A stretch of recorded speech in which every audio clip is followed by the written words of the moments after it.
December 26th, 1900, the day after Christmas. A small steam-powered supply ship named the Hesperus battles the icy, violent swells of the North Atlantic. Its destination is Island Moor, a remote storm-battered rock within the Flannan Isles, off the coast of Scotland.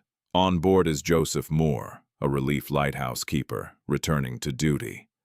But as the vessel nears the towering black cliffs, an unnatural, suffocating silence hangs over the water. Usually, the arrival of the supply ship is a major event. The keepers should have raised the flag. They should have prepared the landing platform and stood ready to catch the ropes. Instead, the dock is completely deserted. The flagstaff is bare. The lighthouse stands frozen and dead against the heavy gray sky. Panic begins to set in among the crew. Captain James Harvey blows the ship's steam whistle, its loud cry echoing off the stone cliffs, and fires a warning flare into the dark clouds. No one answers. The island remains dead. Trembling with dread, Joseph Moore steps into a small rowboat, heading toward the slippery landing steps alone. He forces his feet up the steep stone path and approaches the heavy, silent wooden door of the station. Joseph Moore pushes open the heavy entrance door, his voice echoing through the cold stone corridors. No one replies. He enters the kitchen, and what he finds feels like a scene frozen in time.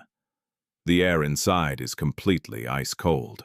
On the wooden table, a meal is served. Plates of food sit untouched, covered in a thin layer of dust, as if the three men were ripped away from their dinner in a single, terrifying second. A heavy wooden chair lies knocked over on its side on the floor, suggesting a sudden panicked rush. The clock on the wall has stopped, dead. Moore runs to the sleeping quarters. The beds are unmade, but empty. When other investigators join him hours later, they discover clues that make the mystery even more disturbing. They check the gear room where the heavy oilskin raincoats are kept. 2 sets of protective clothing are missing, but the third coat, belonging to Donald MacArthur, is still hanging on its rusted iron hook. In the brutal, freezing December storms of the North Atlantic, stepping outside onto the cliffs without a coat is a death sentence. No experienced keeper would ever do it. Yet, MacArthur ran out into the dark, completely unprotected. Outside, at the western landing dock, the evidence of an unimaginable, terrifying force is waiting. Heavy iron railings are twisted like thin wire, and a massive concrete block weighing over a ton has been violently ripped from the ground and shattered on the rocks below. The most terrifying clue, however, was written in the lighthouse's official logbook. The final entries, penned by keeper Thomas Marshall, reveal a psychological nightmare. On December 12th, Marshall wrote about a violent storm, stating the winds were worse than anything he had ever seen in his career. He noted that James Duckett, a hardened veteran seaman who had survived decades at sea, was quiet and depressed. More chillingly, he wrote that Donald MacArthur, a man famous for his tough nature and bar fights, was crying in the corner in absolute terror. The final entry, written on the morning of December 15th, simply read, "Storm past, sea calm, God is over all."